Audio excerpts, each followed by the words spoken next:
I know this is sensitive. You like it, you don't like it.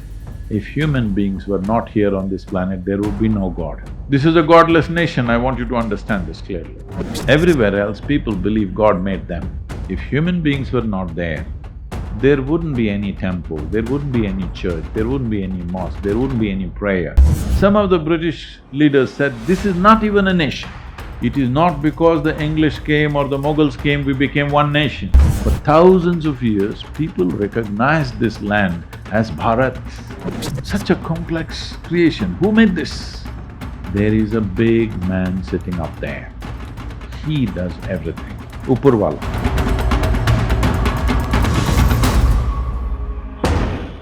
As I said earlier, this is a nation which has been bound together by something invisible.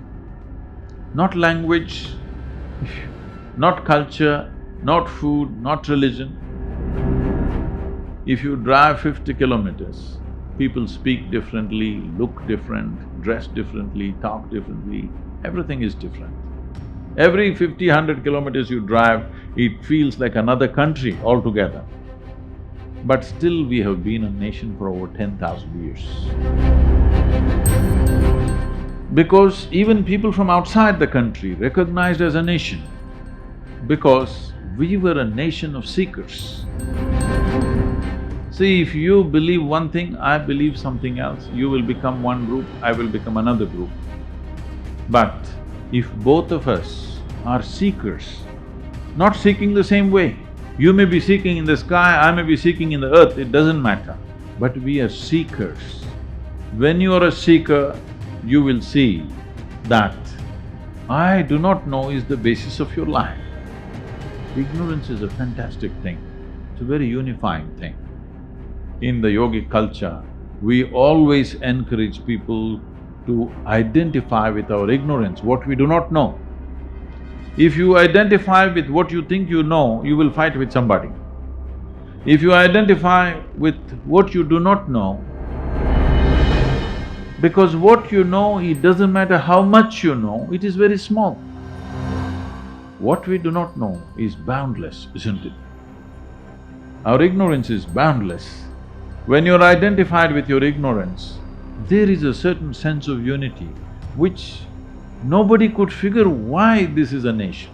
This is… some of the British leaders said, this is not even a nation. This is not a nation.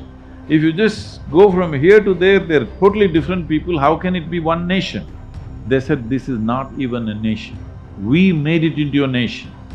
But this is not true. For thousands of years, people recognized this land as Bharat.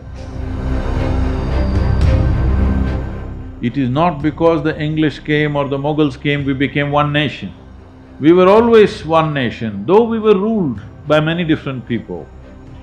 What is it that brought us together is this profound sense of seeking, that seekers of truth, seekers of liberation. Here, we are not believers, we have never been believers, we have always been seekers. In this seeking, we are all separate, but because each one of us are separate, there was nothing to divide us. If you gather 10 people, I gather 10 people, there is a problem. I'm just by myself, you're by yourself, there's never a problem. In seeking, you're always alone.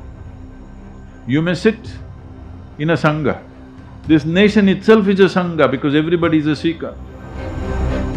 We never had a belief system. This is a godless nation, I want you to understand this clearly. This is the only country which is still conscious that we make the gods. Everywhere else, people believe God made them. I know this is sensitive. But you like it, you don't like it. If human beings were not here on this planet, there would be no God, isn't it? Hello? If human beings were not there wouldn't be any temple, there wouldn't be any church, there wouldn't be any mosque, there wouldn't be any prayer. Is that so? Or you think animals would be praying? Some people think so. This happened.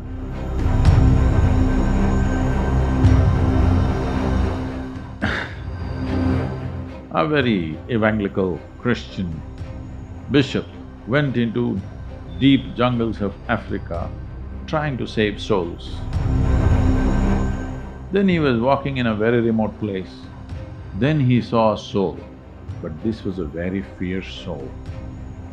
This was a full-grown male lion. It was just looking at him with some interest.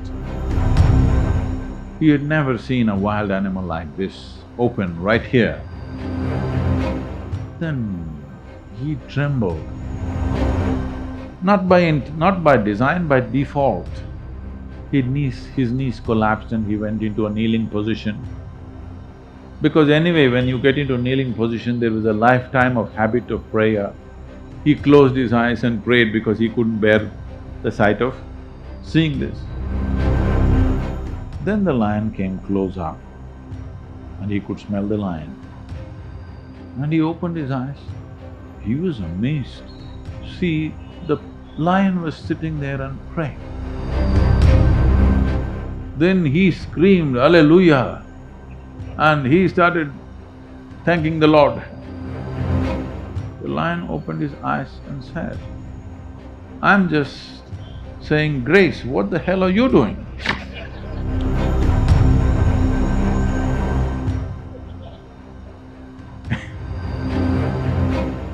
So, because we have no explanation for creation. We have no explanation for creation.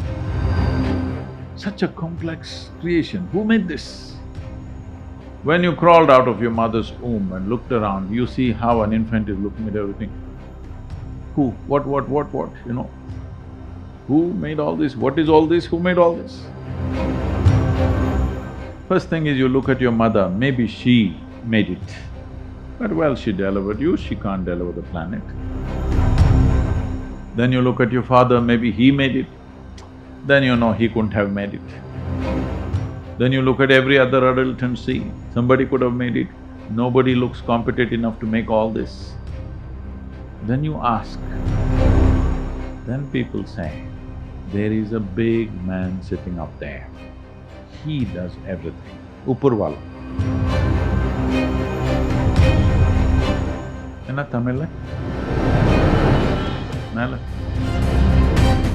மேல இருக்கிறவங்களா அப்படி சொல்றீங்களா?